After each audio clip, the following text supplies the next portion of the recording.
one big thing about my team that I love is like they take accountability. You know what I mean? And if you take accountability, like I'm 100% on your side. Like I got you. Like we're going to be best friends for life. Like I have part of my team, all of my guys, like we don't always meet every deadline. We don't always put out everything according to schedule, but we kind of all have that sense of accountability of like, hey, you know, today I'm not going to be able to get this out on time. I have this thing going. Cool. No problem. You know, hey, Abby, can you help me with this thing and kind of take over for today? I have this urgent family situation. I got you. No problem at all. Super happy to help. It's just that like, oh, it didn't go out. I had to ask about it. And then it's like trying to put the blame on other people or on me. Exactly. Instead of taking responsibility, that's like a no-no for me. So it was just, yeah.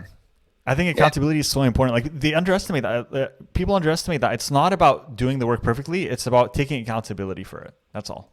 Yeah, 100%. Like, you know, a lot of the time we have some of our best performers. They're like, oh, sorry, I just can't work today. I'm having a really bad day and I just bad mental health day. Or one of them suffers with sort of altitude sickness. So literally like even if like the weather changes and stuff, like she gets these crazy headaches and she's been diagnosed for it like by a doctor and she's like, I've got this crazy migraine.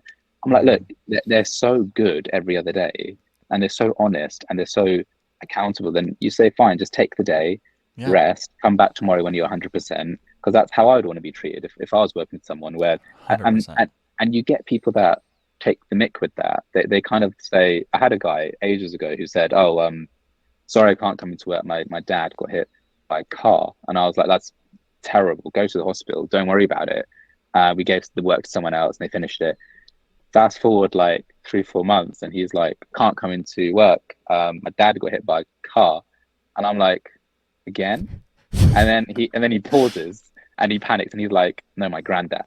I was like, oh. I was like, you must live on the highway or something. You must live on a very busy intersection. and I'm not joking. This is like literally 6 months later. He was like, oh yeah, this is late. I won't be able to do it.